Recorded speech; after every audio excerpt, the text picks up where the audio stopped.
Je vous propose d'attaquer cette table ronde qui se fait un temps plus professionnel peut-être et plus institutionnel sur les dispositifs implémentés. C'est aussi observé une déclinaison dans l'Académie de Dijon. Comment ces dispositifs que l'on vient de voir se sont-ils insérés dans les projets d'école, dans les projets d'établissement? Quels en ont été les enjeux? Quels partenariats construits? Quel parcours de formation des élèves? Et donc de nombreuses illustrations. Je vais juste présenter chacun de vous. Et peut-être dire que la table ronde s'organisera autour de 3 temps. D'abord, un premier temps qui portera plutôt sur les expérimentations et les projets qui sont mis en place. Un deuxième temps qui portera davantage sur les projets et les partenariats qui y ont été montés. Et puis un dernier temps avec un regard peut-être plus institutionnel, notamment de l'inspection. Donc j'ai le plaisir d'accueillir Catherine Angiolini, inspectrice de l'éducation nationale, mission EPS, Marc Bertolon, IAEPR EPS, Christelle Garnier, du service départemental de la jeunesse et des sports, Régis Joyeux, conseiller pédagogique de la circonscription de Genove, Madame Soisic Morvan, directrice d'école, de l'école élémentaire de Toré-en-Plaine, Céline Périnx, professeure au lycée d'EPS, au lycée Boivin de Chevigny, je ne me trompe pas. Gilles Richard, professeur d'éducation physique et sportive au Collège du Parc de Dijon. Alors je vais peut-être commencer par une première question à Madame Garnier, pour faire tout de suite le lien, puisque nous avons travaillé nous avons eu des éclairages assez riches sur le savoir nager. Et Madame Garnier, voilà, je souhaitais que vous nous fassiez part de votre expérimentation et des usages des bassins mobiles qui sont voilà, un des moyens de répondre peut-être aux questions qui se sont posées tout à l'heure sur comment faire accéder aussi tous nos élèves aux installations sportives. Voilà, je vous laisse la main. Vous pouvez prendre celui-là. Il n'y a pas besoin. Bonjour. Donc, je vais me faire le porte-parole de ma collègue Noémie Roblin qui porte à bout de bras ce projet. C'est un projet novateur en Côte d'Or qui est un bassin mobile. Donc, pourquoi ce bassin mobile? Parce que qui dit savoir nager dit de l'eau pour savoir nager. Donc ma grand-mère a appris à nager dans le canal, mais le canal passe pas partout en Côte d'Or. Donc la première étape, ça a été de répertorier où il y avait des zones blanches, des zones où il n'y avait pas d'eau. Donc pour pouvoir essayer d'apporter, si les élèves pouvaient pas aller à la piscine, parce que je pense que vous avez aussi la problématique du carburant et des bus qui deviennent à un coût exorbitant. Donc à part aller à la piscine en vélo, quand on peut encore y aller, il n'y a pas des piscines partout. Et même là où on a constaté qu'il y avait des piscines, parfois, rapporté au nombre d'habitants, ça ne suffit pas. Donc une des idées était de se dire, s'il n'y a pas suffisamment d'installations, et de proposer un kit avec un bassin. Alors là, dans les présentations précédentes, il y a eu la notion, alors je vais essayer de le reprendre, de travail IRCA. Je n'ai pas réussi à tout noter. Donc il y a un côté de travail pédagogique, mais aussi un travail en collaboration. Donc ce bassin mobile est vraiment aussi la résultante d'un travail en collaboration, d'un travail avec plusieurs partenaires, et ça peut se faire quand maillant le territoire pour voir où il n'y a pas d'eau, et puis trouver qui peut accueillir ce bassin mobile, comment, à quel coût, etc. Donc ce bassin mobile a été acheté par le comité régional, la Ligue de natation. On ne fournit pas que, il n'y a pas que le bassin, il y a aussi un éducateur avec une maître nageuse. Je ne sais pas si c'est heureux de féminiser, mais ma collègue y tient beaucoup. Donc il y a une maître nageuse qui est là pour pouvoir mettre en place les cycles de savoir nager. Alors c'est pas une grosse installation, donc ça va pas pouvoir aller jusqu'à tous les cycles scolaires. C'est un bassin, il fait 18 mètres par 8 mètres pour 1,30 m. Voilà, ça doit arriver à peu près là. Donc ça s'adresse plutôt aux plus petits. Il tient à peu près 10 enfants dans le bassin. Ça, c'est au niveau technique. Il faut compter une semaine de montage, une semaine de démontage. Donc on voit qu'il y a effectivement l'aspect pédagogique, mais il y a aussi tout l'aspect logistique qui va avec ce genre d'installation. Chez nous, l'installation est réalisée par le comité régional avec ma collègue Noémie Roblin, mais d'autres endroits, il y a d'autres types de configurations qui existent. Pour associer, pour qu'il y ait du monde qui vienne, ce bassin doit s'implanter sur des territoires. Donc on fonctionne beaucoup avec les territoires, les communautés de communes, les collectivités territoriales qui sont demandeurs d'avoir un bassin sur leur territoire parce qu'il n'y a pas de piscine.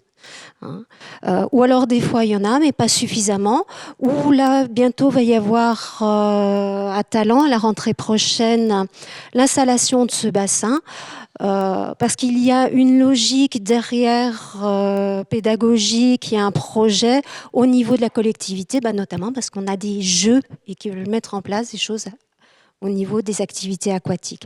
Donc ce bassin peut bien sûr accueillir des scolaires.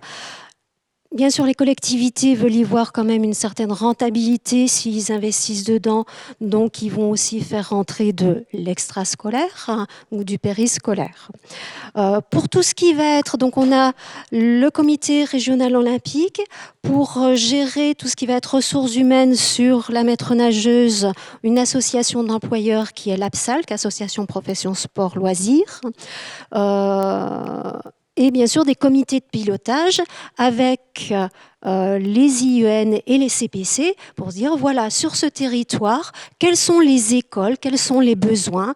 On met tout le monde autour de la table pour pouvoir essayer de repérer qui peut, qui veut venir sur ce territoire. Actuellement, au niveau de l'expérimentation, ça a mis un petit peu de temps à venir parce qu'il faut que les choses se fassent connaître. On a eu l'Yernais, Saint-Jean-de-Laune, Auxonne. Donc ce mur en Auxois, c'est un peu particulier parce qu'il n'y a pas les scolaires. Et puis Talent en projection. Donc certaines collectivités sont tellement contentes et ont pu effectivement faire passer beaucoup d'enfants. Donc retape à la porte pour dire est-ce qu'on peut s'inscrire pour l'année prochaine. Donc là, il faut prendre contact avec ma collègue pour dire ce projet nous intéresse. Et ensuite, en copile, il y a un travail avec les différents acteurs et donc les CPC, les IUN pour dire qui peut, qui veut, comment ça peut se passer pour dégager des créneaux sur quelle classe, à quel moment. Arriver à faire une rotation parce qu'en plus, la classe complète ne tient pas dans le bassin, donc qu'est-ce qu'on fait de l'autre classe, etc. De l'autre partie de classe. Je ne vais pas en dire plus parce que c'est un projet qui ne met pas trop non plus jour. Vous avez la possibilité sur le site du service départemental jeunesse et sport que vous trouvez sur la DSDN, les petits dépliants et les informations qui sont sur le site. Je vous remercie. On parlait tout à l'heure de l'articulation des ressources entre les services départementaux, l'école. Voilà, on a une belle illustration et qui permet aussi finalement d'implanter le savoir nager dans des territoires ruraux où il n'y a pas forcément d'installation pour pouvoir le faire. Je continue le tour de table puisque l'idée c'était de vous faire part de l'ensemble des témoignages et d'une pluralité de mise en projet. Et donc je vais laisser la parole à Swazik Morvan, qui a mené un projet en lien avec les Jeux olympiques et paralympiques avec sa classe tout au long de l'année. Je vais projeter aussi tout de suite la diapositive que je n'ai pas. Je pense qu'elle est sur l'autre diaporama. Je vous laisse commencer, puis je vais essayer de regarder où est-ce qu'elle est. Alors moi je suis enseignante de CM1, CM2 à Torrey-en-Plaine. C'est un village qui se situe à peu près à 20 minutes de Dijon. On n'a pas d'infrastructure sportive et on n'a pas de gymnase, de salle pour faire du sport. Et donc on essaye de mettre en place des activités et des choses avec nos élèves pour promouvoir le sport. Donc cette année, les Jeux Olympiques, pour moi, c'était, comme pour beaucoup d'enseignants, un support très riche pour mener les apprentissages. Et donc, je me suis interrogée sur quel projet autour des Jeux Olympiques. Et pour moi, ça a été vraiment un projet interdisciplinaire qui a été décliné dans toutes les matières. Donc, je me suis servie des JO pour travailler le langage, pour travailler l'utilisation de l'informatique, la géographie, l'art plastique. Dans tous les domaines, tout en restant dans les thématiques de mes élèves de CM1, CM2. Ensuite, pour moi, ça a été vraiment l'occasion de créer un projet de cohésion avec ma classe, un projet qui nous a ouvert petit à petit sur une culture sportive et puis sur des opportunités. Alors au départ, le projet il n'était pas construit du tout. Je me suis dit, les Jeux Olympiques.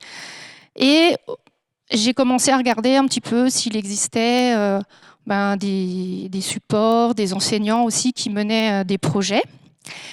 Et il y a un projet durant l'été, en août, qui m'est apparu, c'est une enseignante qui, sur un groupe d'échange, proposait un relais flamme, alors on ne peut pas dire olympique parce qu'on n'avait pas le droit, donc c'était une flamme scolympique.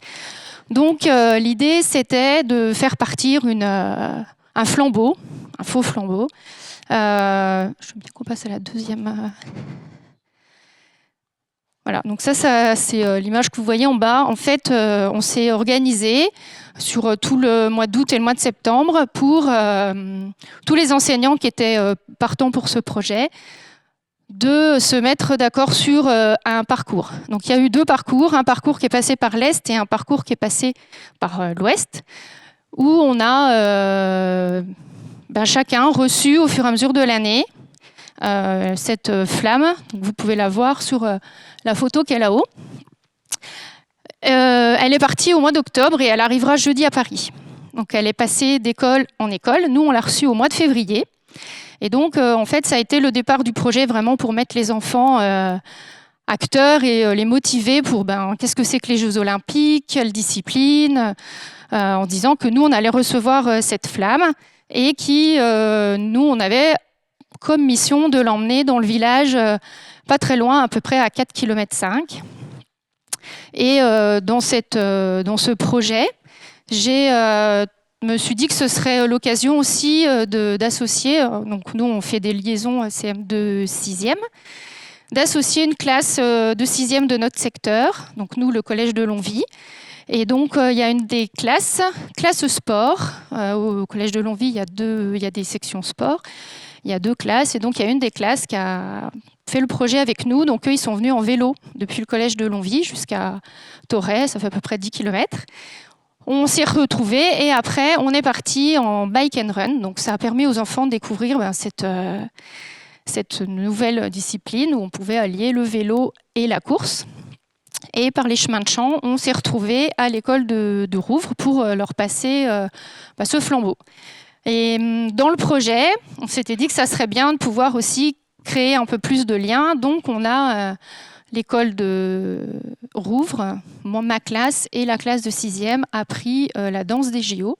Et donc, quand on s'est tous retrouvés à Rouvres, on a échangé tous ensemble un moment où on a tous dansé la danse des JO. Et puis, on a immortalisé un petit peu aussi le moment en créant les anneaux olympiques avec la classe de 6e. Pendant ce projet, j'avais demandé aux enfants de me présenter, s'ils pratiquaient un sport, de me faire un exposé sur leur sport. et d'emmener, j'avais acheté la mascotte Frige, d'emmener Frige avec eux pour prendre des photos de leur sport. Et je me suis aperçue que à peu près 80% des garçons ont fait sur le foot et les filles sur la gym et la danse. Donc ça m'a permis d'avancer dans mon projet et de me dire qu'il fallait essayer d'ouvrir les enfants à d'autres sports, des sports moins genrés, et de leur ouvrir en fait. C'est vrai que bon, nous, on est tributaires des parents, hein, on ne peut pas faire d'activités sportives sur place. Donc les parents emmènent et ramènent aux activités. Effectivement, le club de foot n'est pas très loin, mais il existe d'autres activités pas très loin. Et donc je me suis rapprochée des clubs sportifs, proches de chez nous, et puis de les ouvrir à d'autres disciplines qui n'ont pas l'habitude de faire. Et c'est comme ça qu'au cours de l'année, du coup, on a fait du patinage, on est allé à la patinoire, on a fait du canoë, on a fait du roller, du run and bike, on a découvert le disque golf et on a fait du handisport. Je rebondis sur ce qui a été dit tout à l'heure, effectivement, sortir quand on n'est pas en ville, ça coûte cher. Donc nous, on a essayé de faire dans les deux sens, c'est-à-dire on a pris contact avec des clubs de sport qui sont venus à l'école. Donc on a fait un cycle de rugby. Moi, j'excelle pas dans les règles du rugby, donc c'était aussi pour moi l'occasion de créer un partenariat avec le club de rugby. Ils venaient une semaine, ils faisaient une séance, la semaine suivante c'était moi qui la faisais, et comme ça sur 8 séances, et nous on a eu à payer le bus pour la rencontre. Mais ça a permis à des enfants de se dire tiens, moi aussi j'ai envie de faire du rugby, et d'aller aux portes ouvertes et de s'inscrire, et de se dire que oui, il y avait d'autres sports accessible et pas très loin. Le club de rugby de roller AM Sport est venu aussi faire des séances d'initiation, là du coup pour toute l'école. Et c'est pareil, ça a donné aux enfants aussi de s'inscrire au moins sur des stages pendant les vacances. Et donc l'idée, c'était pour les enfants, profiter des Jeux Olympiques pour découvrir les sports en règle générale. Et donc après, ça nous a ouvert sur ce qu'on peut faire en classe, des exposés sur des sports, des exposés sur des sportifs qui vont être aux Jeux Olympiques. Et dans les moments un peu forts aussi de ce projet, les enfants ont pu faire une interview d'un sportif handisport de tennis, c'est Jérémiaz. Et donc il y a eu toute une préparation du coup de travail, de poser des questions, d'organiser aussi le tour de parole avec les enfants. Donc ça a été assez riche pour eux, et le projet se poursuivra l'année prochaine sur 2 thématiques, plutôt le handisport, puisqu'on aura les Jeux en début d'année, et puis les ouvrir aussi sur des événements annuels qui se passent aussi en France. C'est-à-dire que là, il y a les JO, mais il y a aussi le Tour de France, il y a des Coupes du Monde, il y a pas que la Coupe du Monde de foot. Et donc c'était d'essayer de les ouvrir dans leur culture sportive. Et puis pour répondre aussi à la question du financement et des trajets, on essaye, nous, quand on vient sur Dijon pour faire le cycle piscine, ou quand on vient découvrir du canoë, de passer la journée et d'aller au musée sur l'autre demi-journée, et comme ça de pouvoir un peu offrir aux enfants aussi une ouverture culturelle, tout en n'ayant pas de doublon de bus. Voilà. Je vous remercie.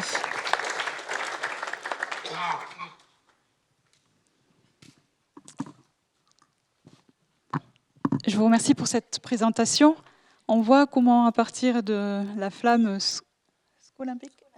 Scolympique, le fil a pu être tiré et tissé tout au long de l'année pour avoir un projet original qui finalement met l'ensemble des disciplines scolaires autour de ce projet fédérateur, et permet finalement aux enfants aussi de connaître ces différentes activités sportives. Et là aussi, on voit l'articulation avec les ressources qui sont de proximité et qui permettent, si les ressources, c'est difficile d'aller les chercher, faisons-les venir à nous. Pardon.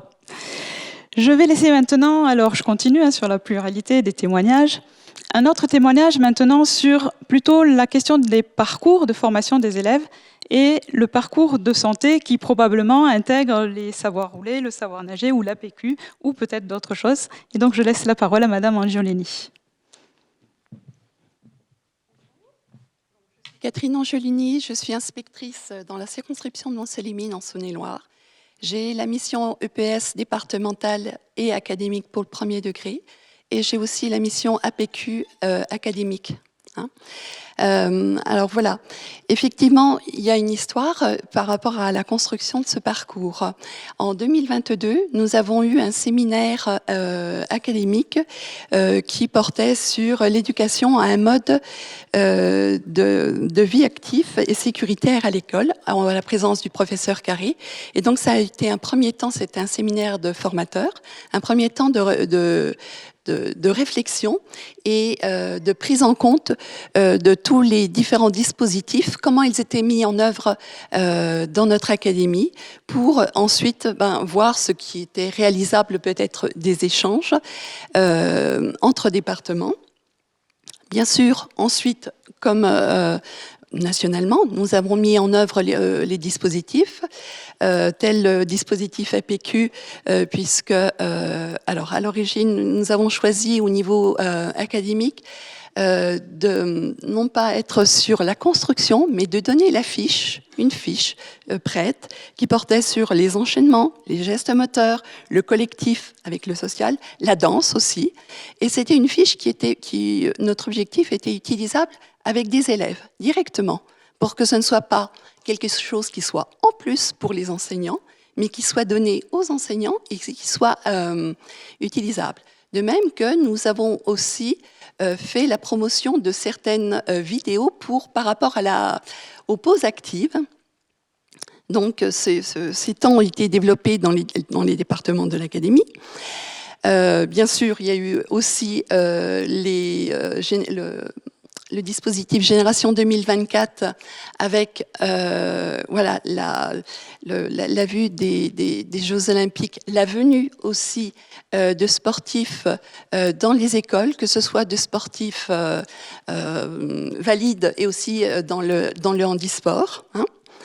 Et puis, bien sûr, la mise en œuvre à chaque du dispositif du savoir rouler, savoir nager, qui sont déclinés, mais de manière propre à chaque département en fonction des particularités des départements. Je pense peut-être une réponse qui n'a pas été citée. Par exemple, dans la Nièvre, le savoir nager, les plans d'eau naturels sont aussi utilisés pour mettre en œuvre le savoir nager. Voilà.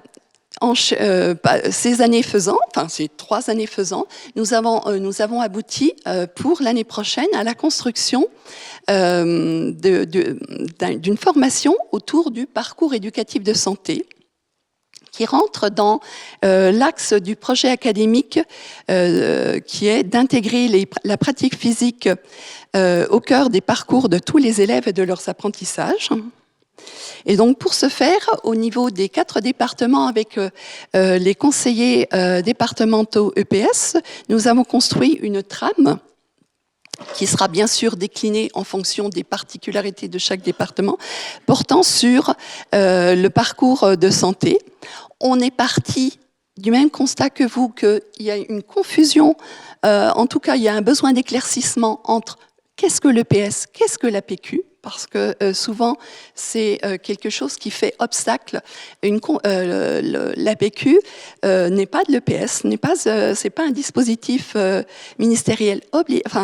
Il ne s'adresse pas à tous les élèves, puisqu'il s'adresse à partir de l'élémentaire, même si on a des écoles maternelles et dans nos défis, on le voit bien, puisqu'on a mis en œuvre des défis départementaux et académiques APQ, où on a eu différentes classes qui se sont inscrites par rapport à ça.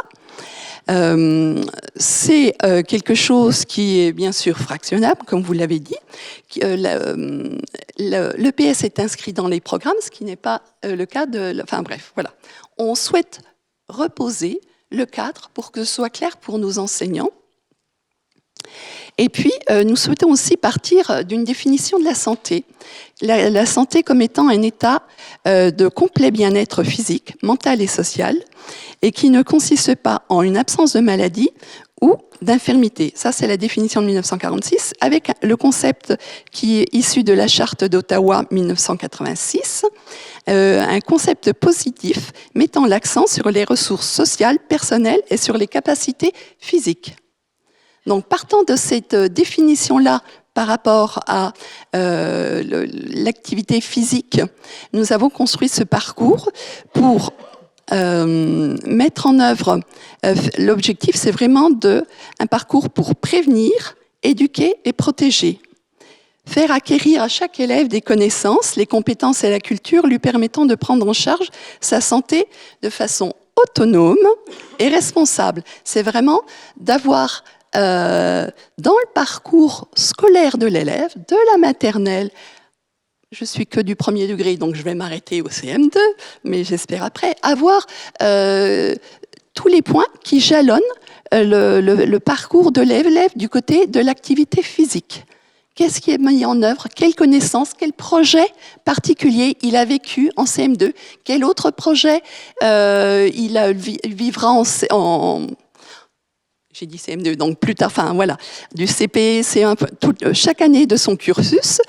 Quelles rencontres sportives? Quel absent il découvre au fur et à mesure de sa progression dans le cursus scolaire, et aussi pour intégrer une notion qui nous est importante, c'est aussi un travail sur les compétences psychosociales, pour les intégrer et comment construire un élève actif et sportif avec dans le cadre des compétences psychosociales.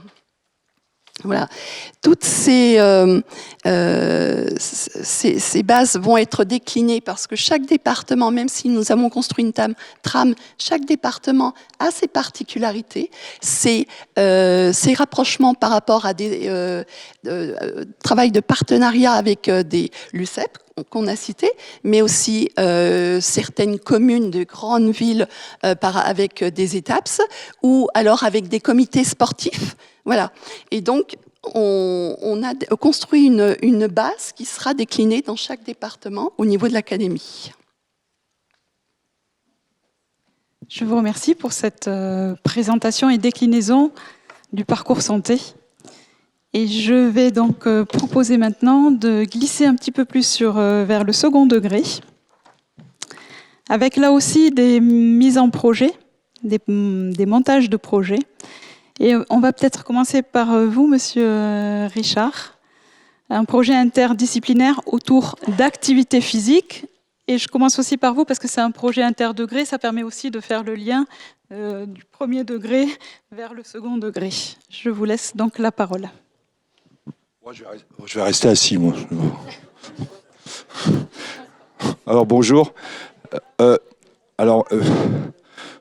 faut que je me lève. Ouais. Oh, ouais. Alors, moi, je suis Gilles Richard, je suis professeur de PS au collège Le Parc, situé à 200 mètres à vol d'oiseau, pas loin d'être le meilleur collège de France, d'ailleurs. Et je vais vous parler de 3 expérimentations qui sont devenues 3 formidables expériences et qui sont maintenant inscrites dans le projet d'établissement du collège. Je vais commencer par une expérience sur le savoir nager. Ça va changer un peu. Donc un collège de 350 élèves à très forte mixité sociale, 65% de catégories socio-professionnelles défavorisées, pas mal d'élèves, ça fait pas longtemps qu'ils sont arrivés. Enfin, voilà, je vous situe un petit peu le truc. Et puis de plus en plus d'élèves de non-nageurs, alors on dit les non-nageurs, je sais pas pourquoi on dit ça, mais enfin, bref, ils savent pas nager, ou alors ils savaient nager, puis le barbecue du dimanche midi, il a mal fini. Voilà, il y a le tonton qu'on a poussé dans la piscine. Enfin voilà, c'est ce qu'on retrouve un petit peu comme profil de non-nageurs. Et puis par ailleurs, on a une section sportive natation. Et moi, je ne sais pas faire progresser les élèves de la section sportive natation. Voilà. Et je ne sais pas non plus apprendre à nager maintenant à 5, voire 6 élèves non nageurs par classe de 30. Et donc, eh bien, c'est les élèves de la section sportive natation qui apprennent à nager aux non-nageurs. Et moi, je regarde. Voilà. Non, je ne regarde pas parce qu'il y a les 24 autres. Bon, en fait, les planètes, elles sont alignées. Mes meilleurs amis, alors ce sont mes élèves, mais ce sont aussi les gardiens des salles et les maîtres nageurs. Voilà. Et donc, ça, c'est les meilleurs copains du prof de PS. Et alors voilà, ça s'organise comme ça. Un élève de la section qui apprend à nager à un élève non nageur. Alors attention, ça se fait pas. C'est pas un claquement de doigts. C'est un travail qui est anticipé avec les parents, parce qu'il faut savoir aussi que les parents des élèves des sections sportives natation, ou en tout cas de la nôtre, veulent à tout prix que leur enfant montre aux autres qu'ils savent très bien nager. Donc c'est ce qu'ils font dans un premier temps dans la séance. Et puis après, ils prennent en main donc un élève non nageur. Mais en amont, il y a tout un travail de proposition d'exercices via l'environnement numérique de travail, que moi je valide, je corrige, et donc je reparle avec eux en amont de la séance. Et après, pendant la séance, ils prennent donc en main cet élève. Alors, j'ai des photos, des vidéos, voilà, et en fait, je me rends compte, alors c'est assez récent comme expérimentation, mais je me rends compte qu'ils apprennent mieux à nager à ces élèves que moi, parce qu'ils sont à côté d'eux. Je les crois beaucoup plus compétents que moi. Donc, en fait, ils sont à 1,2 m maximum durant toute la séance, avec tout le matériel dont ils ont besoin. Alors nous, les planètes sont alignées, hein. On est dans une piscine moderne, avec une grande baie vitrée entre le petit bain et le bassin d'apprentissage, avec des maîtres nageurs super à l'écoute, et puis très empathiques aussi. Enfin voilà, les conditions sont réunies.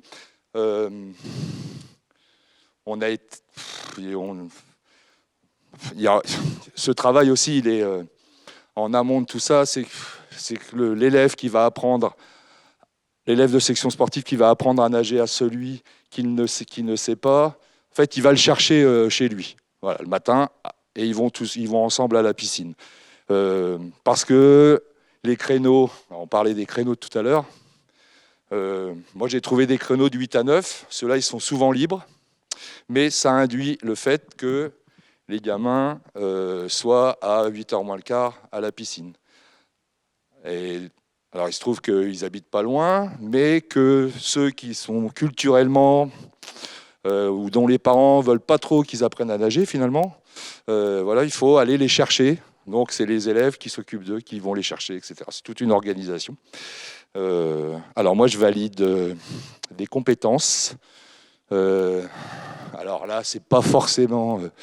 on est sur des compétences motrices, bien sûr, mais ce qui m'intéresse aussi pour les élèves de la section sportive, c'est de valider pas mal de compétences du domaine 2 sur les méthodes et les outils pour aider l'autre à nager. Et puis, ça rentre aussi dans le parcours citoyen de l'élève. Enfin, voilà. Donc, je crois qu'on a 5 minutes. Oui, alors j'ai pas... Voilà, oui, madame l'inspectrice, excusez-moi.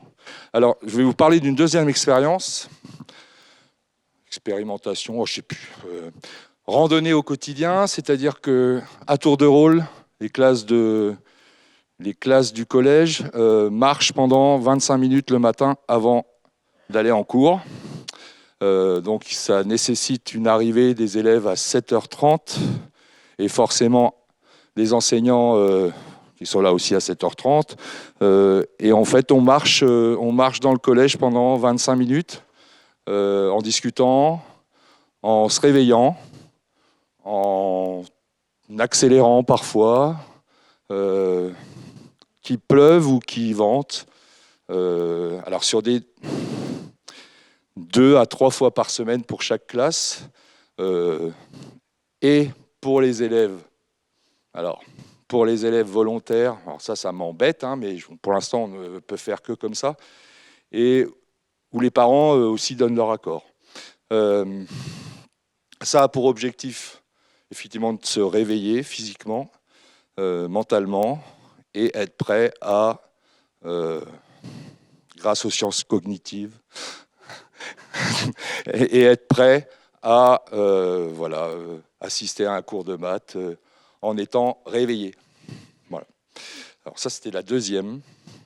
Celle-là, elle est pas mal aussi, hein. Franchement, ça fonctionne pas mal. C'est super chouette. On passe des moments super quand il fait nuit, l'hiver.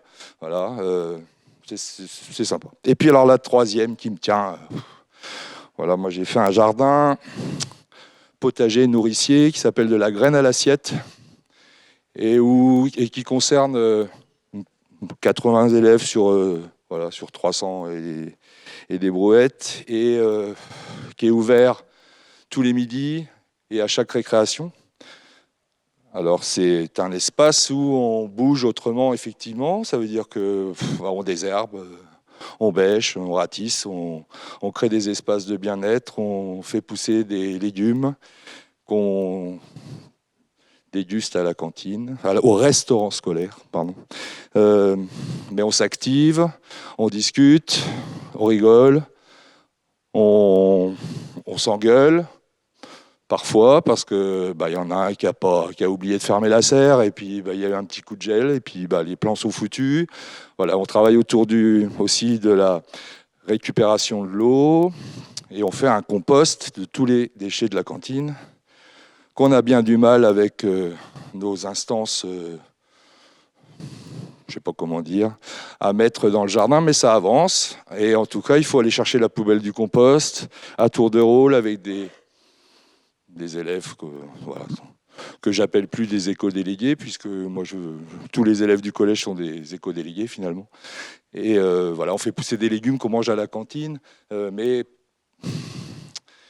il y a des tâches inhérentes à cette culture qui sont finalement très physiques aussi, mais où les élèves restaurent aussi l'estime qu'ils ont d'eux-mêmes. Ça donne du sens, beaucoup de sens à leurs actions. Et moi, je vois des gamins d'un collège urbain qui sont aussi, contents de venir au jardin, puisque la cour de récréation peut leur être parfois très anxiogène. C'est un espace où on voit des nouvelles sortes d'oiseaux arriver, enfin des choses. C'est un peu idyllique comme ça, mais je vous invite à visiter, c'est pas loin. Je vous emmène, on fait le tour du collège. C'est pas loin. C'est là-bas. Ouais. C'est la course d'orientation, c'est pas mon truc. Je vous remercie. Je suis à votre disposition pour vous parler de tout ça. Je vous remercie de l'invitation en tout cas.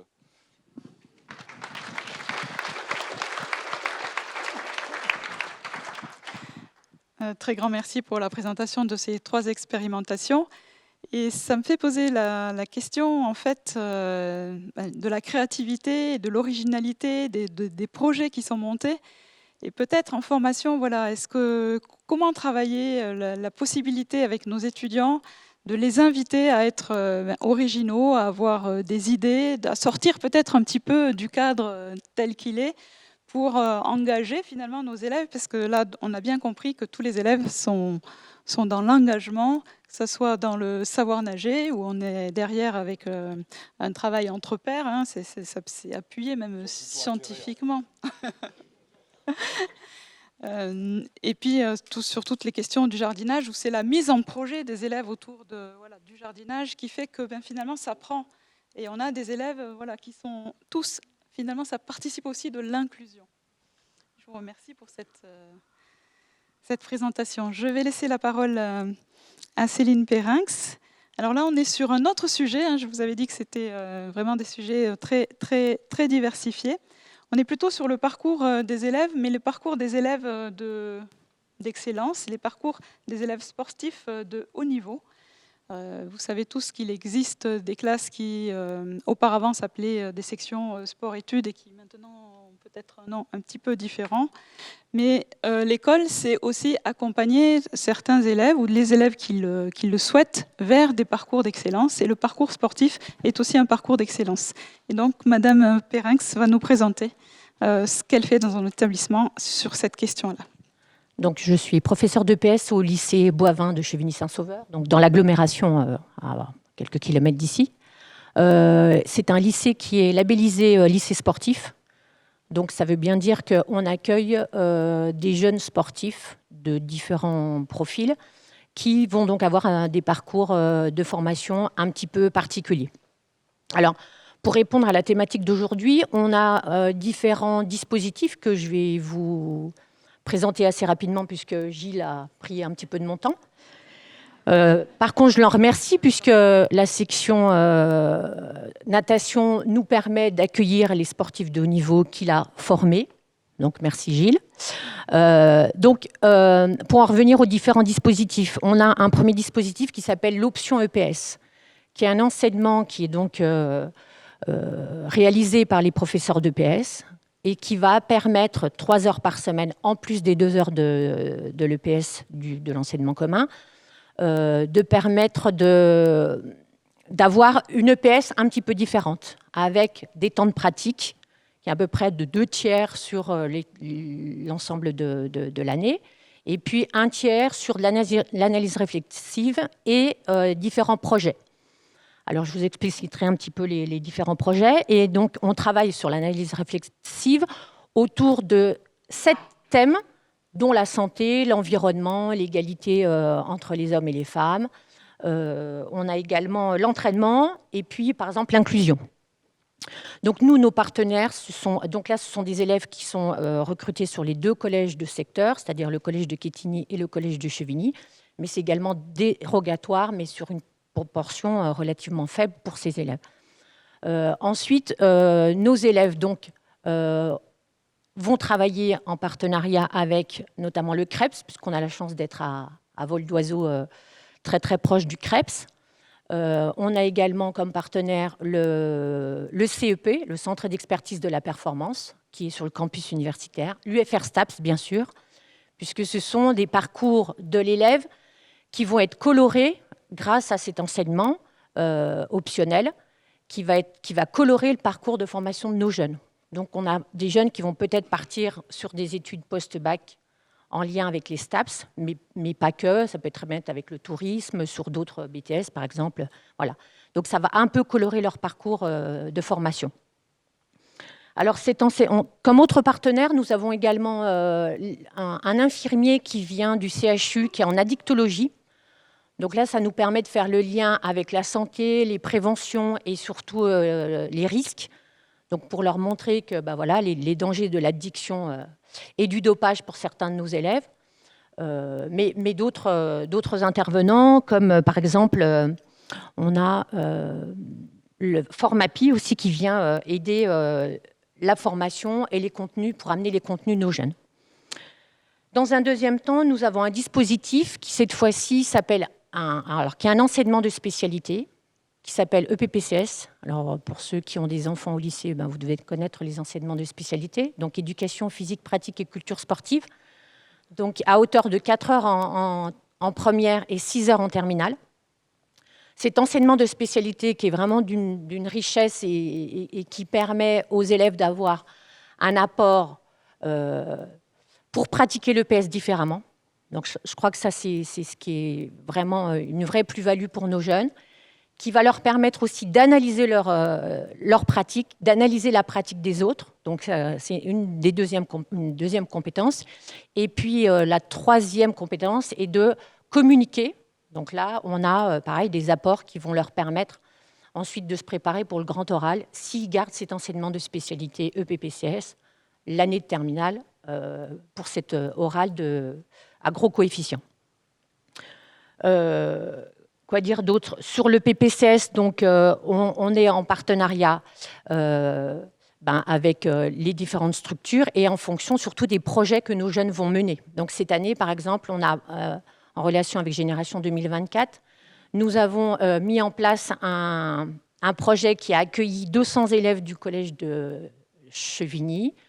C'était tous les élèves du lycée de 5e et on a travaillé autour des bienfaits du sport avec un partenaire local qui est une marque de magasins sportifs. Et donc, les élèves ont co-créé les ateliers en lien avec la nutrition, l'hydratation et les bienfaits du sport. Donc là, pendant toute une matinée, ils ont accueilli ces élèves par petits groupes de 8 et ils se sont rendus compte de la complexité et surtout de l'intérêt de pouvoir animer, encadrer, s'organiser, mettre en place tous ces ateliers pour que nos élèves de 5e du collège d'à côté puissent se rendre compte des bienfaits du sport. Le troisième dispositif, alors ça c'est plus en relation avec nos sportifs de haut niveau, mais pas que, enfin plutôt les parcours de nos sportifs. Alors on a les sections sportives scolaires, qui là, nous on accueille 4 sections, la section handball filles, foot garçons, foot filles, et la natation, mais à la marge, et parce qu'ils sont tellement bien entraînés au Collège du Parc que du coup, ils vont tous au pôle ou au CAF. Donc, les sections sportives scolaires, on est en partenariat cette fois-ci avec les clubs locaux, notamment de Chevigny-Saint-Sauveur.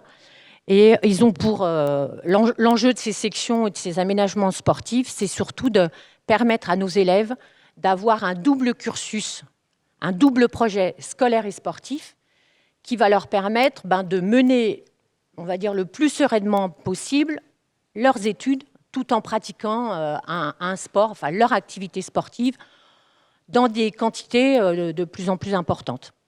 Alors, nos sections sportives scolaires, nous, les jeunes s'entraînent à hauteur de 8 heures à peu près par semaine. Donc, c'est accessible pour les jeunes qui le souhaitent. Il y a un recrutement qui va se faire par les professeurs d'EPS, notamment, sur un regard sportif, mais surtout un regard scolaire pour qu'ils puissent mener à bien ce double cursus. Et ensuite, on a un accueil un peu plus particulier pour les sportifs de haut niveau. Et donc là, jusqu'à présent, on avait ce qu'on appelle le cycle, c'est-à-dire en première terminale, ils avaient la possibilité de préparer le bac en 3 ans, avec un volume d'entraînement relativement important. C'est pour ça qu'on aménage des créneaux horaires, notamment le mardi matin, jeudi matin et les soirs à 5 heures, pour qu'ils aient à peu près un volume d'entraînement. Alors, ça dépend des activités. La natation, c'est ceux qui s'entraînent le plus sont à 20 heures par semaine, à peu près, plus de 20 heures. Ensuite, on a le judo. On va rentrer des jeunes en roller, en cyclisme. En athlétisme, on a un effectif qui est relativement important maintenant. Handball garçon et handball filles. Voilà, si j'ai oublié personne, c'est les différentes activités, les différents pôles. Alors, les partenariats, là, sont les structures fédérales, qui sont soit le CREPS, soit des ligues, et qui majoritairement sont, on va dire, internalisées, enfin, sont sur les sites d'entraînement du CREPS. Alors l'EPS, là, on fait en sorte de les accompagner. Et comment nous, on les accompagne? Alors sur les sections sportives, c'est un professeur d'EPS, c'est un de mes collègues qui est professeur principal de cette classe, ce qui veut dire qu'on recrute, on accompagne au mieux sportivement ces jeunes. Et puis, on leur permet surtout d'avoir des facilités pour récupérer leurs devoirs lorsqu'ils sont en stage. Et sur les sportifs de haut niveau, je suis en charge de la classe en tant que professeur principal et professeur d'EPS depuis maintenant une bonne dizaine d'années. Et ça permet, pareil, de les accompagner au mieux lorsqu'ils sont partis en compétition internationale ou en stage. Voilà, je pense que...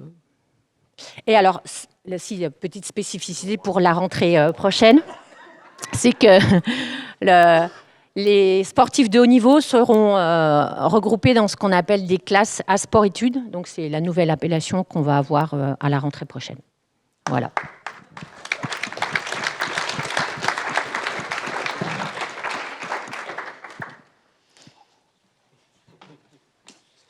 Très grand merci pour la présentation de ces parcours de réussite des élèves.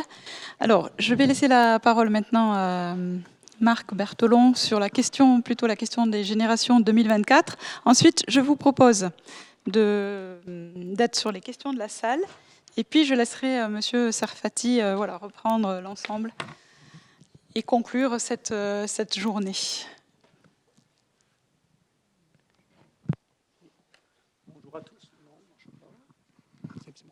Bonjour à tous, merci pour l'invitation. Donc Marc Berthelon, IPR-EPS, référent Génération 2024 pour l'Académie.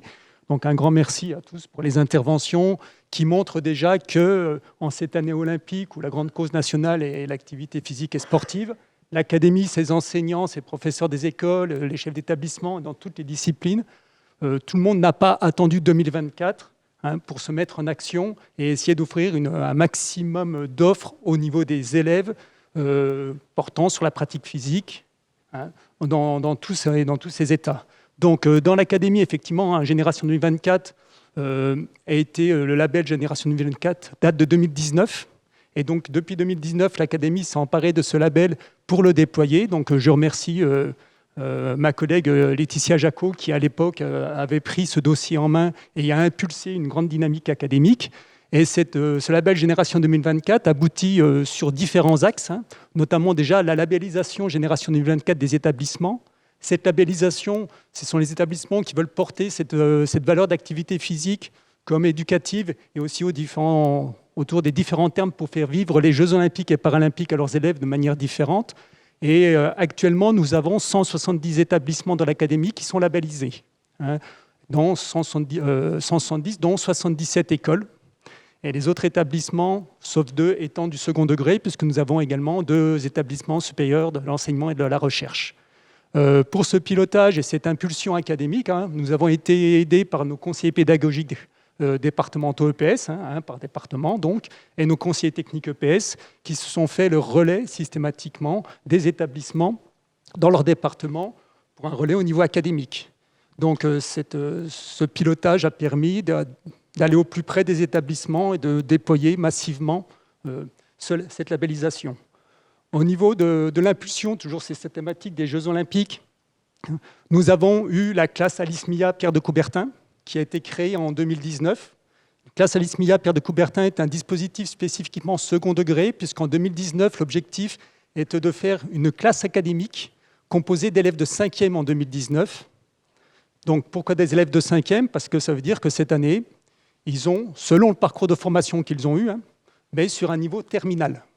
Et l'objectif, c'était de les accompagner pendant 6 ans. Donc c'était une classe qui est créée, que l'on a créée en prenant 2 élèves dans 18 collèges différents des 4 départements de l'Académie. Ça a créé une classe de 36 élèves qui étaient regroupés une fois par an pendant une semaine, avec des contenus de formation. Au bout de la 2e année, nous avons regroupé cette classe. Ces regroupements étaient conjoints avec l'Académie de Besançon. Et cette année, sur les 36 élèves initiaux, nous en avons toujours 29 qui sont engagés dans ce dispositif. Sur ces 29 qui sont engagés dans ce dispositif, donc on a noté, on a fait faire une attestation à ces élèves sur l'engagement qu'ils ont eu pendant ces 6 années. C'est un engagement volontaire. Donc on a eu une attestation signée par monsieur le recteur. Et sur ces 29 élèves, 26 en regroupement académique cette année vont se déplacer aux Jeux olympiques du 29 juillet au 1er août pour vivre les Jeux olympiques. Parce que quand ils se sont engagés, l'objectif au départ, c'était d'être porteurs des valeurs de l'olympisme au niveau de leur établissement, des établissements successifs qu'ils traversaient, mais également s'engager comme jeunes bénévoles. Alors les contraintes de chacun pendant les vacances scolaires étant ce qu'elles sont, ils ont eu des propositions pour être jeunes bénévoles aux Jeux olympiques. 6 d'entre eux vont faire bénévole aussi, en plus du déplacement aux Jeux olympiques. Donc on les en remercie de cet engagement qu'ils ont su perdurer pendant 6 ans. Cette notion d'engagement, je pense qu'à l'heure actuelle, dans le milieu sportif, dans le milieu associatif, cette notion d'engagement, elle est très très importante. En dernier lieu, si je prends une dernière action phare, pour ne pas être trop long, nous avons eu depuis juin dernier, juin 2023, l'appel à manifestation d'intérêt sur le dispositif billetterie populaire Ma classe au jeu. Donc cet appel à manifestation d'intérêt pour tous les établissements de l'Académie, premier et second degré, proposait aux établissements de s'engager pour potentiellement avoir des places pour se déplacer aux Jeux paralympiques la première semaine de septembre, du 2 au 6 septembre. L'Éducation nationale avait préempté 190 000 places pour les Jeux paralympiques. Donc, les classes se sont positionnées, les établissements se sont positionnés, et au cours du processus, pour l'instant, nous avons au bout du processus, les billets ont été affectés. Nous avons 53 établissements qui vont se déplacer aux Jeux paralympiques du 2 au 6 septembre pour à peu près l'équivalent de 3 000 places. Billets donc élèves et accompagnateurs. En ce sens, je remercie tous les enseignants de toutes les disciplines et les chefs d'établissement et les directeurs d'école qui se sont engagés dans ce magnifique projet. Et quand je parle de projet, c'est vraiment un projet parce qu'effectivement, les élèves qui vont se déplacer, ça va être une construction pendant plus d'1 an d'un projet de déplacement aux Jeux paralympiques pour vivre au mieux ce moment très fort qui va les marquer à vie. Donc je pense aussi qu'en tant qu'élève, on aurait aimé pouvoir l'avoir. Et là, je remercie énormément tous les enseignants de l'académie. En dehors de ça, il y a différents temps de manifestation qui émaillent notre année. La semaine olympique-paralympique, c'est plus de 150 projets développés. Tout à l'heure, on a eu l'exemple de la danse avec les Jeux. Il y a eu le concours de la danse avec les Jeux. On a un lycée agricole qui a été valorisé au niveau national sur son projet, parce que projet très, très innovant, très créateur, le lycée agricole de Fontaine.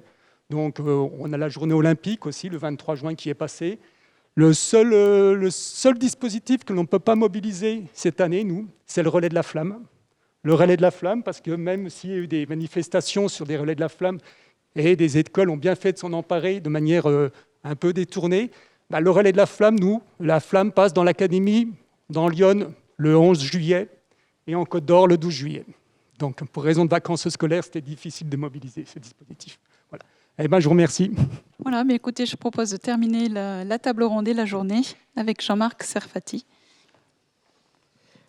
Bien que la tâche va être facile. Regarde tout ce que j'ai entendu. Vous vous rappelez, ce matin, je parlais de vérité. On va essayer de se tester pour voir, pour vous mettre en mode APQ. Je vais vous poser une question. Si vous êtes sur la première réponse, vous vous mettrez debout. Et si vous n'êtes pas d'accord, vous resterez assis. Et donc, la première des vérités, ce serait de se dire... je vais me lever déjà, ça va vous influencer automatiquement. On dit, on va se parler parce que la question au final du fond, c'est une question de compréhension des choses qui s'enseignent et des choses qui se mettent en œuvre. Et donc, tiens, ma fille a fait ses premiers pas. Ceux qui sont d'accord pour dire que ces premiers pas sont des pas marchés se lèvent. Ceux qui ne sont pas d'accord restent assis. Elle a fait ses premiers pas. Ma fille vient de faire ses premiers pas. Elle a marché. Quand on vous dit ça, vous pensez que les enfants marchent? C'est ça? Donc, tout cela, donc ces premiers pas sont des premiers pas marchés pour vous, messieurs, dames. Et donc, maintenant, deuxième vérité, vous allez voir peut-être que ça va faire hésiter ceux qui se sont déjà levés. Ma fille a fait ses premiers pas, je dis toujours, ce sont des pas courus. Ceux qui sont d'accord avec ça se lèvent.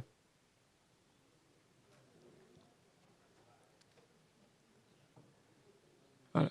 Et là, on vient de questionner la didactique d'une APSA, c'est-à-dire dans la façon dont on va la regarder pour pouvoir ensuite faire apprendre à marcher.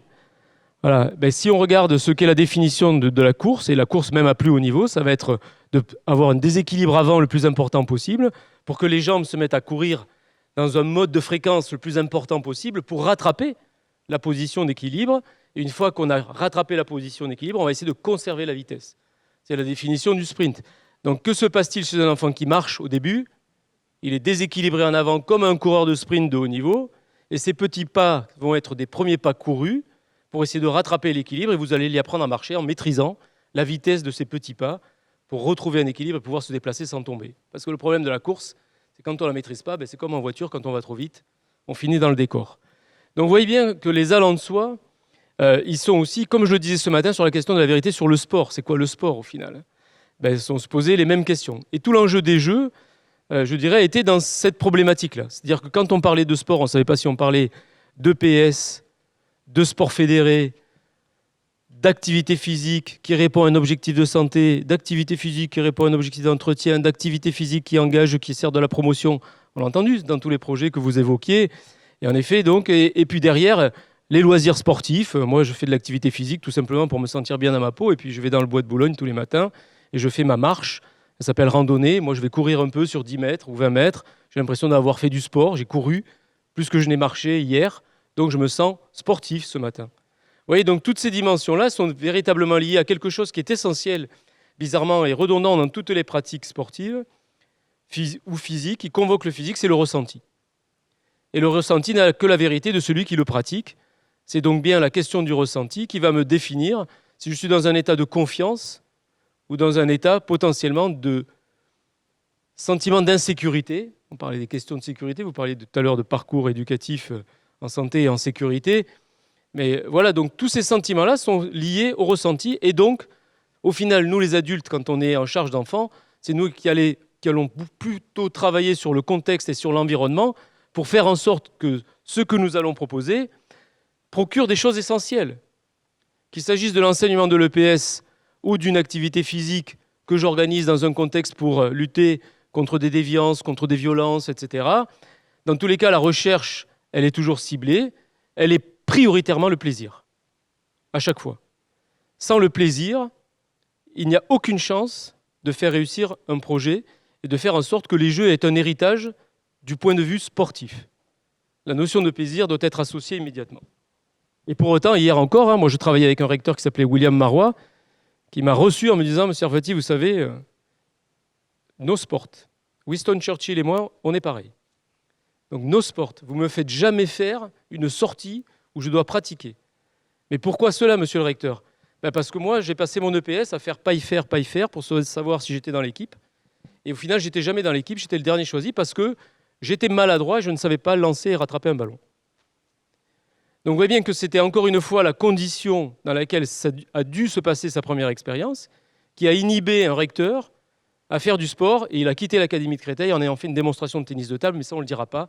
Ça a été filmé par France Télévisions, c'était intéressant, du coup il a été conspué par toute sa famille, puisqu'il racontait la même histoire à sa famille. Voilà. Mais donc il n'était pas en incapacité de faire, il a été à un moment donné bloqué par les conditions dans lesquelles on lui a fait faire la première fois. Donc vous voyez bien que la place des enseignants, elle est essentielle à toute pratique. Et je retiens ce que vous disiez, Madame l'inspectrice, quand on dit que le seul à pouvoir conduire une pédagogie organisée autour de cette ambition que de donner du plaisir, parce que les apprentissages sont identifiés, parce que je me vois en train de réussir, parce que je réponds à la commande, eh bien c'est un enseignant qui doit la mener. Et ce n'est pas un tiers. Un tiers, il ne peut venir que pour apporter une plus-value à ce que je propose déjà. Et pour apporter de la plus-value, il faut qu'il soit aussi en cohérence avec la finalité de notre école. Et la finalité de notre école, évidemment, on passe par du plaisir dans la manière dont on fait apprendre, mais la finalité de l'école, c'est de construire de la réussite scolaire. 80% d'une classe d'âge au baccalauréat. Notre mission, ce n'est pas de faire des médailles olympiques. Et pourtant, nous en faisons, à travers nos classes sportives, demain à travers nos sports-études. Nous contribuons à cela, mais nous ne sommes pas les seuls. Donc en fait, il y a deux choses qui sont soulevées à travers ce que vous avez dit aujourd'hui qui me paraissent essentielles. C'est que vous devrez questionner demain ce qui fait la différence entre une continuité pédagogique et une complémentarité éducative. La continuité pédagogique au sein de l'équipe éducative d'un établissement scolaire, je peux la mener. J'ai eu cette élève en 6e, j'ai eu Fanny en 6e, elle va passer avec Marc en 5e. On peut faire de la continuité pédagogique. On peut le faire puisqu'on est dans le même établissement, on travaille à travers le même projet pédagogique disciplinaire d'EPS et on a identifié les éléments de progressivité qui faisaient qu'en 5e, on proposait un certain contenu et en 6e, un autre contenu. Cette continuité pédagogique, on peut la faire parce qu'on est dans la même maison, on vise les mêmes objectifs, la même finalité et on connaît nos élèves. Ce que ne pourra jamais faire un intervenant extérieur. Parce que ce diagnostic-là, il ne pourra pas le mener.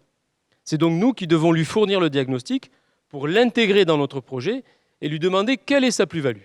Sa plus-value, Madame la directrice nous l'a donnée. C'est potentiellement une expertise sur l'objet enseigné, le support d'enseignement de l'EPS. Ça veut dire, à un moment donné, le rugby, le football, la natation, voilà. Quand il n'y a pas l'expertise, on se sent assez démuni. Et donc, pourquoi ? Parce que, en tant que directrice d'école, un passé, une formation initiale, etc., elle n'est toujours pas en compétence, aujourd'hui, de nous dire « moi, je sais didactiser toutes les APSA ». C'est normal, elle n'est pas prof de PS. Donc, ça ne questionne pas sa compétence, ça questionne le haut niveau, les fonctionnaires, les hauts fonctionnaires, ceux qui posent sur le papier des programmes en connaissance de la formation initiale de madame. Et donc, celui qui est à questionner à travers les jeux, parce que tous les enseignants du premier degré nous ont dit ça, à travers les 30 minutes d'APQ, puisqu'on parlait du dispositif, c'était facile de rentrer dans l'APQ, parce qu'il n'y avait pas d'évaluation attendue, que je ne pouvais pas être évalué par mon IEN potentiellement sur ce que je faisais là, l'essentiel étant que les élèves soient en activité. Voilà, qu'ils prennent du plaisir et qu'ils soient en activité. Le bouger, le fameux bouger de la littératie physique, et dans cette dimension, ce regard holistique sur l'enfant, le plaisir, la confiance, voilà, qui se développe par des enjeux de propositions ludiques, faciles, on y rentre, et où la déviance de la tâche est autorisée. Puisqu'au final, on n'est pas évalué sur ce qu'on enseigne. Donc il y a des éléments qui sont pris comme ça, et les enseignants ont plutôt reçu de manière négative au départ parce qu'ils ont voulu défendre le PS. Mais quand on leur dit vous ne faites qu'un tiers de ce qui est programmé, vous n'enseignez qu'un tiers de ce qui est programmé, il va bien falloir trouver une solution pour proposer autre chose, en attendant que vous soyez meilleur en EPS. Et donc les 30 minutes sont venus faire un peu un pansement, et qui a répondu en plus à une crise sanitaire qui venait d'arriver, qui était celle du Covid. Donc vous voyez, le contexte aussi était que les 30 minutes sont venues dans un contexte de réponse à une inactivité, une sédentarité, provoquée elle-même par une crise sanitaire qui nous a fait rester à la maison. Donc réponse à un besoin. Mais on en a profité pour dire, rappelons-nous que le besoin de bouger est un besoin naturel. Que naturellement, les enfants ont besoin de bouger. Et ça, c'est les interventions que vous avez citées aussi, hein, François Carré, toutes ces officines qui en ont profité pour venir nous rappeler combien il était important de garder de l'activité dans son quotidien, parce que l'activité physique du quotidien garantit le bon fonctionnement de la machine. Mais par contre, si on envoie dans la machine des choses qui la remplissent, mais qui ne la nourrissent pas, c'est-à-dire qu'on ne peut rien en retirer, ni notion de plaisir, ni intérêt personnel, ni sentiment de progrès, eh bien au final, on ne se nourrit pas, et à partir du moment où on ne se nourrit pas, on ne garde rien. Voilà, c'est ça notre réalité. Donc on a été bousculé, et je disais ce matin, le temps des Jeux Olympiques n'a pas été un temps d'héritage pour nous, parce qu'on fait déjà de très très belles choses. Ça a été peut-être un temps d'expérimentation, un temps d'analyse, de renforcement des diagnostics et un temps de choix. Parce que les choix, ils sont pour demain. Le véritable héritage des Jeux Olympiques, on en parlera demain. Voilà, avec nos collègues, je disais des SHS qui ont travaillé aussi sur l'impact social du sport aussi et des Jeux. Vous nous éclairez, parce que nous sommes aussi, on a entendu, entre une EPS utilitaire qui garantit que le gamin saura nager, une EPS qui va élever pour amener la dimension culturelle à travers les APSA, etc. etc. L'EPS, dans tous les cas, elle est très riche et très variée. Donc les pratiques sportives sont exactement dans la même situation. Donc tout ça pour vous dire quoi ? Pour vous dire qu'au final, pendant les Jeux Olympiques, on a fait quoi ? On a questionné la place de l'EPS, indéniablement. Elle a été questionnée parce que les gens parlaient de sport et qu'à un moment donné, les collègues de l'EPS, ils disent « Mais pourquoi ils disent sport alors que c'est de l'EPS ? Pourquoi ils disent de l'EPS quand c'est de l'EPS ?» Mais parce qu'à un moment donné, on est indigeste. Voilà. On est illisible et indigeste. Et donc ça, il faut le reconnaître et devenir... on a pourtant quitté le référentiel bondissant depuis longtemps. Mais aujourd'hui, malgré tout, seuls les experts savent nous lire et comprennent ce que nous mettons derrière nos champs d'apprentissage, nos compétences attendues, etc. Travailler, nos attendus de fin de lycée, nos attendus de fin de collège. Voilà, tout ça, c'est très clair pour nous, qui sommes de l'EPS. Mais je peux vous dire que pour quelqu'un qui a fait de l'EPS à l'école avant-hier, c'est-à-dire nos parents ou grands-parents, je parle des miens, et qui se retrouve aujourd'hui, quand je leur raconte ce qu'est l'EPS d'aujourd'hui, il me dit « Attends, des fois tu joues au foot ?» Oui, des fois les élèves jouent au foot, mais de manière intelligente. Ça, c'est ce que nous disons, nous.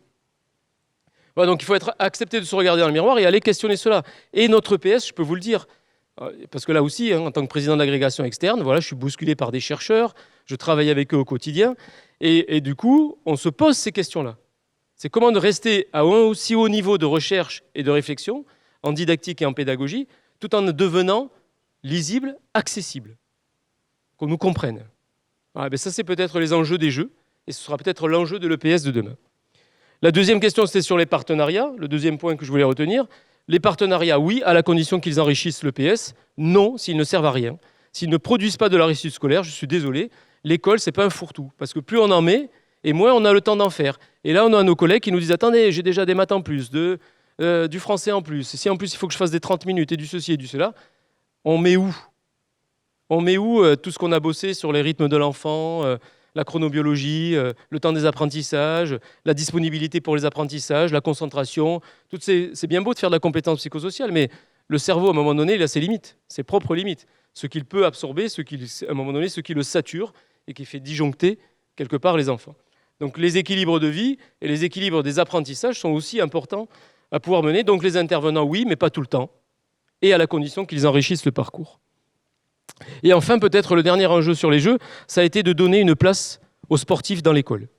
Et on l'a vu à travers l'exemple des sports-études. Hein, j'essaie de reprendre en même temps, vous avez vu tous les intervenants de l'après-midi. Hein. Donc c'est un effort considérable. Mais le sportif dans l'école, qui est le dernier point, il est super intéressant parce que pour moi, c'est celui qui a le plus avancé. C'est celui qui a le plus avancé parce que c'est l'enfance la plus maltraitée de France que nous avons à l'école depuis des décennies et des décennies et des décennies. C'est-à-dire qu'en 1960, nous avons raté les Jeux Olympiques. Vous vous en souvenez? Pour ceux qui étaient là. Moi, je n'étais pas né, donc ça va. On a raté les Jeux Olympiques, donc on avait fait une médaille. Et donc, du coup, le général de Gaulle a dit c'est fini, il faut faire un plan sport, un grand plan sport. Et du coup, c'est de là qu'est né l'INSEP, hein, donc de cette Bérésina des Jeux de 60. Et donc, derrière, on a essayé de faire en sorte que le sport soit plus présent dans la vie de chacun. Et donc, on a augmenté progressivement les choses jusqu'au point, en 81, de faire entrer le PS à l'école, de créer un corps des professeurs de sport au ministère des Sports en 85. Et on arrive aujourd'hui, on a créé dès le début d'ailleurs des sports-études, comme quoi c'est pas nouveau. Les sports-études existaient déjà dans les années 80-90 et on les a tués en 94. On les a tués en 94 parce que nos sportifs qui faisaient le choix de devenir champions, ils ne trouvaient pas leur compte là-dedans puisque ça n'arrivait pas à trouver un équilibre entre l'école et les études. Ça s'appelait sport-études que sur le papier, mais dans les faits, ça s'appelait ou sport ou études. Et ceux qui faisaient du sport à fond, généralement rataient leurs études et finissaient par décrocher scolairement, ou inversement, ceux dont les parents, comme la ministre des Sports actuelle, disaient « Ben non, ma cocotte, t'es gentil, mais tu vivras pas de ton sport, donc tu vas bosser comme il faut et puis tu vas nous faire l'ENA et ce sera très bien. » Voilà. Et donc du coup, ces gamins à potentiel scolaire, ils allaient dans le monde scolaire et donc au final, on n'avait pas plus de champions et pas plus d'énarques d'ailleurs, puisque on faisait des déçus des deux côtés. Et donc on a tué les sports-études pour créer des filières du sport de haut niveau qui s'appelaient les pôles France, les pôles Espoir, chez les jeunes, et après les pôles élites, chez les seniors, etc. Et donc on a créé deux mondes séparés, et c'est le moment où on a créé au final l'occasion rêvée de se séparer et de parler d'un côté du sport et de l'autre côté de parler de l'EPS. Et donc de là sont nées les sections sportives scolaires, celles que vous pensez connaître aujourd'hui mais qui vont changer encore à la rentrée, puisqu'on les a déjà changées en 2020, mais on va les rechanger en 2024, héritage des Jeux. Et donc on a créé d'un côté des sections sportives scolaires qui étaient l'antichambre du sport de haut niveau, à ce moment-là, parce qu'elle restait quand même une pratique augmentée, et puis derrière des pôles qui recrutaient les gamins, potentiellement dans ces sections sportives, et qui les faisaient déscolariser, pour une partie, et qui les amenaient à faire du sport de haut niveau. Eh bien, dans l'héritage des Jeux, qu'est-ce qu'on a ? On a eu cette réflexion qui a été poussée au bout, et d'identifier qu'on avait 13 000 jeunes de moins de 18 ans, donc qui étaient scolarisés entre le CM1 et la classe de terminale, et ces gamins-là, ils faisaient entre 99 et 100% de réussite au bac. Et ils étaient tous sportifs de haut niveau. On s'est dit, tiens, ils ne sont pas plus cons que les autres au final. Et ils vont au-delà du pourcentage rêvé, 80% d'une classe d'âge au baccalauréat, ils ont même de meilleurs résultats. Donc en fait, au final, ils arrivent à faire les deux et en plus, on les maltraite. Pourquoi on les maltraite ? Parce qu'on a identifié que ces gamins-là, selon les pratiques sportives, ils avaient des semaines entre 50 et 60 heures, voire 70 heures, week-end compétition, trajet compris, etc. Donc ces gamins n'avaient plus de vie sociale. Ils avaient une vie sportive exigeante, une vie scolaire exigeante, et ces gamins-là, donc, on leur disait, vous n'avez pas le droit de vivre. Si vous voulez faire ça, juste, c'est votre choix de vie, du coup, vous n'avez plus de vie sociale. Vous n'avez plus de copains, les copains, c'est les copains de l'entraînement. À l'école, vous croisez les gars et les autres, mais en fait, vous êtes à moitié ensuqués, à moitié endormis, mais pour autant, vous allez à l'école, vous les croisez, mais au final, les seuls copains, c'est les copains de l'entraînement, donc on est plutôt monoculture. Je suis nageur, je suis avec mes copains nageurs, je suis footballeur, je suis avec mes copains footballeurs, etc. Et donc ça, c'était plus possible parce qu'en fait, que nous disaient ces gamins-là ? Ils nous disaient deux choses essentielles qui ont été aussi pendant cette période de l'Olympiade, et vous allez voir, ça va vous marquer. Pendant cette période de l'Olympiade où on s'est dit qu'on allait accueillir le monde, on a rappelé les valeurs de la République, sans arrêt. On a sorti un guide républicain. Et là, on a des gamins devant nous qui, entre 8 et 10 ans, certains, nous disent « Moi, je veux mettre le drapeau bleu, blanc, rouge sur la plus haute marche d'un podium international. » C'est-à-dire, je veux faire rayonner liberté, égalité, fraternité, comme l'a fait mon prédécesseur Alain Memoun en 1956, sur la plus haute marche d'un podium international. Ils n'ont pas besoin d'apprendre les valeurs de la République, ils les incarnent. Et au lieu d'en faire des ambassadeurs, on en faisait des maltraités de l'école. Donc on avait un sujet quand même sur ces gamins-là. Donc ça, c'était quand même quelque chose qui nous a perturbés. Et donc, on s'est dit, quand même, il faut apporter une attention pour eux. Et puis, en regardant, on s'est dit, tiens, si on les compare aux autres, ceux qui ont des talents. Chez nous, les talents, on les identifie dans le champ culturel très bien, c'est nos danseurs et nos musiciens. Et eux ont des droits, des allègements de scolarité, des aménagements de scolarité, ils rejoignent l'orchestre, ils font de l'instrument, etc. Ou ils dansent au ballet, en horaire aménagé. Et là, il n'y a pas de sujet. C'est la culture. On est quand même sur la nation des Lumières. Voilà, c'est la culture. Ça nous ouvre sur le monde. Et tout ça, c'est super. Sur la culture, on ne se pose pas de questions, mais on se l'a posé sur les sportifs.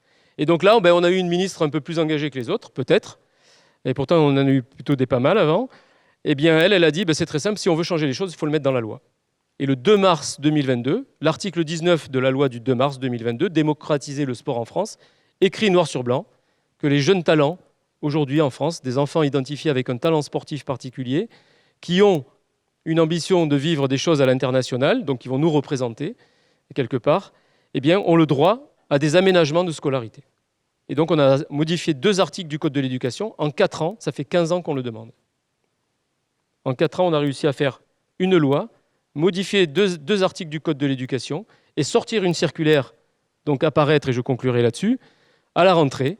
Donc, on fait renaître les sports-études, mais des sports-études avec des horaires aménagés et un allègement de scolarité de 4h30.